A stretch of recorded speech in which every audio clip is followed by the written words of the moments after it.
Hi guys, good morning. Assalamualaikum, tawi-tawi. Magandang araw sa lahat. Welcome back to the channel. Direct lang. So, dito ako ngayon sa may Sitangkay, sa dulo na ng Pilipinas, Pardis Island ng Pilipinas. So, ito guys is isa na namang guide itinerary. So, kakabisit ko lang sa Sitangkay. Nag-ikot-ikot ako dito. Ipopost ko lang sa mga susunod na araw yung mga videos ko rito. So itong share ko sa inyo is ito yung guide pag pauwi ka sa Sitangkay. Ito yung system sa Sitangkay. Tingnan nyo guys, yung mga kabahayan nila is nasa dagat at saka parang sa One Piece siya guys. Yung mga may mga bridge siya. Nasa dagat as in talaga yung mga kabahayan dito. Bali naka-floating siya, yung iba pinasiminto na lang nila. So yan guys, dito yung pagkuha ng ticket. So yung travel pala dito sa TY Kiki guys is Monday, whole week may travel except sa Friday. Pero meron din minsan Friday merong travel, special travel. Pero wala talagang travel sila pag tuwing Friday. So araw-araw yung travel pag galing ka ng Bungaw, yung oras ng pag-alis doon is 11:30, 12. Pag Thursday matagal. So ito guys, dito nanggaling yung TY Kiki sa yung first trip niya dito sa Sitangkay. Ito alis to 7:30 or 7:40 or 8, ganyan 7:40. Ganyan. So dapat dito ka na mga 7, before 7 dito ka na sa Pantalan at saka advance ka magkuha ng ticket dito kasi nga always fully booked. Tingnan niyo, maliit lang yung ano nito kasi maliit lang yung capacity nito. Tapos advance ka na, for example bukas yung alis mo, dapat sa hapon pa lang magkuha ka na ng ticket dito banda guys sa may bodega. Ito yung pagkukuha ng ticket niya.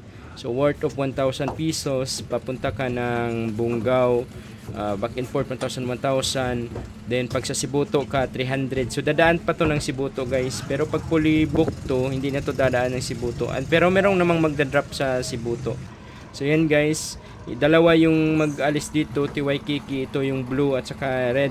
So dapat 7:30 dito ka na talaga before 7 kasi alis to 7:30 pa nga alis to. At saka dadaan to guys sa sa Pantalan nila. Merong port yung Sibuto guys, yung merong barko magpupunta dito, yung Everqueen at saka anong tawag dun sa isa, Majesty.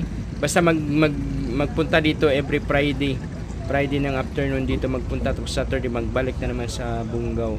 So may port dito ng barko guys, pero hindi masyado pang ini-improve pa nila. So itong Sitangkay talaga guys is napakagandang talaga to, napakagandang lugar. Believe me, pag once ma-develop to yung Sitangkay, lilinis siya, wala nang mga basura at saka madisiplina yung tao. Sobrang ganda nito at saka merong mga projects dito na housing, ipapaayos nila yung mga housing ng yung mga sama dilaot, yung mga badyaw, ayusin yung bahay nila, bibigyan sila ng program. Sana maisip ng government din na magbigay ng program para sa mga badyaw dito sa Tawi-Tawi. Bali, gagawin nila is iano sila sa mga magpulot ng mga basura, barang gawin sila ng maintenance sa isang lugar katulad ng Sitangkay, Sibuto, Bungaw, kahit saan dito sa Tawi-Tawi, yung mga sama dilaot, yung mga walang bahay. So kung ganyan yung i-offer nila, compare sa mamalimos sila, bibigyan sila ng project ng government, siyempre sinong hindi maggusto ng ganun. Mag-deliver nga yan sila sa Pantalan para lilinis yung paligid. Meron silang budget na pera para sa kanila buwan-buwan, at saka meron siyang support na pagkain, bigas ba, kasi marunong naman maghanap buhay yung mga badyaw. Yung kulang na sa kanila is walang support, walang education din sa kanila. No need na sila pa education, pero pwede naman pa education yung mga anak nila. Tapos bigyan sila, yun yung lilinis talaga guys yung sa Tawi-Tawi, at saka magiging maayos, magiging organized kung sila gagawin sila para meron silang trabaho at the same time nakakatulong sa community. Bigyan sila ng mga pabahay katulad ng mga housing para magiging attraction siya sa isang lugar. Bigyan ng government ng pansin, bigyan sila ng sariling mga bahay with CR na. Tapos ganun yung pangkabuhayan, hindi na magpoproblema kasi merong kapalit, kasi magtatrabaho sila, maglilinis sila. Saan pa kayo maghanap ng ganun? Yung government pupukusan yung budget para maglinis lang yung mga badyaw, pero pa silang trabaho, bigyan sila ng bigas buwan-buwan, papaaralin yung mga anak nila. Magiging improve talaga kung maisip yun ng government guys. Sobrang best na way yun. at least lilinis, ma-organize yung isang lugar, kasi nga sila tumatambay-tambay lang doon, maglilibor-libor, kaya nga nila maglibor-libor kahit kukunti lang yung income nila. How much more pag stable, bibigyan sila ng project ng government while nagtatrabaho sila, magpulot ng mga basura, mag-organize, walang makikitang kalat, at saka pupromote yung tourism, at saka yung mga bahay nila, bigyan sila ng mga project na yung simple, decent na bahay na mga color-color, ganyan.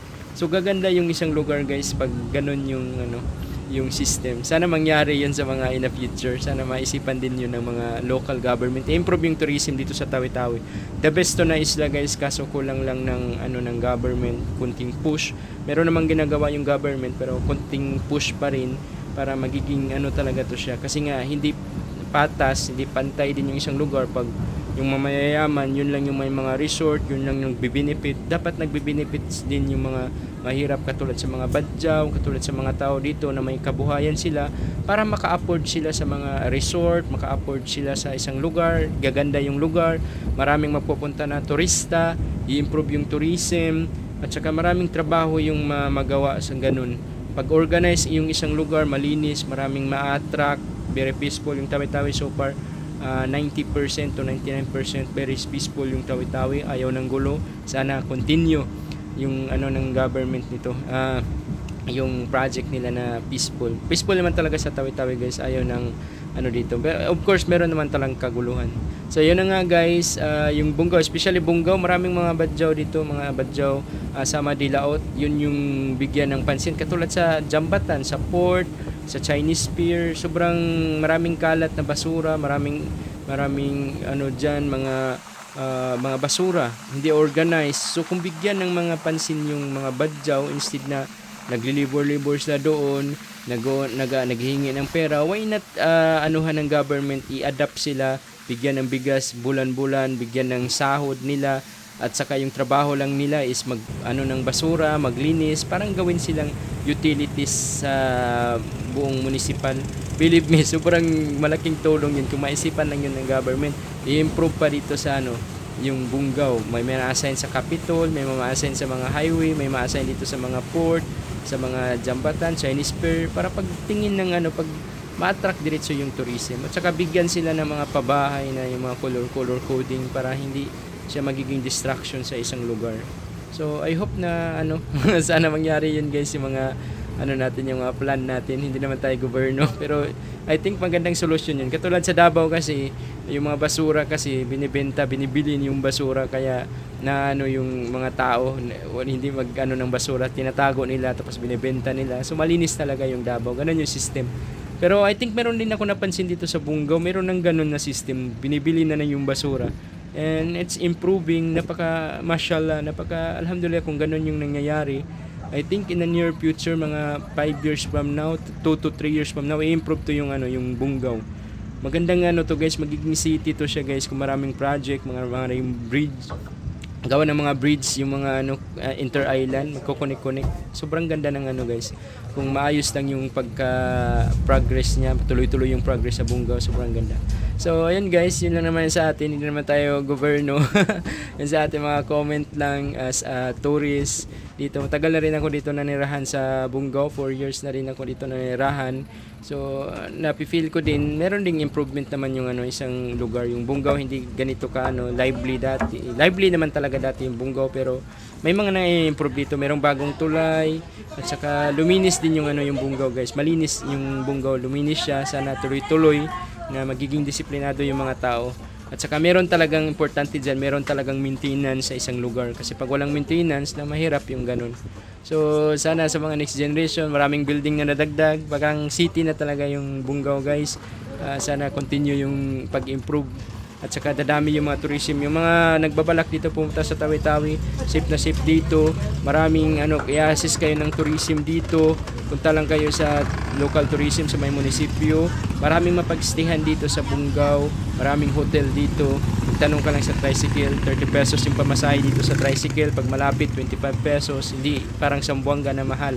So yun lang yung may i-share ko dito sa Bungaw guys. Try nyo din dito sa Bungaw, coordinate kayo sa local tourism, kasi meron sa mga speedboat kung kayo ay nagbabalak pumunta sa mga isla-isla para ma-experience like Simunol, Tabawan, Tandubas. Merong may offer yan na package dito sa Bungaw. para matulungan natin ma-promote yung Tawi-Tawi Island. So yun lang guys, just short travel itinerary. Galing ako ng Sitangkay papuntang Bungaw. So ito na yung poblasyon downtown ng Bungaw. Marami tayong mga walking tour dito. So salamat sa mga continuous na sumusuport. Shout out sa inyong lahat. Hindi ko na pangalanan, alam nyo na sa mga comment nyo. So maraming salamat guys. Thanks for watching. Ingat kayong lahat.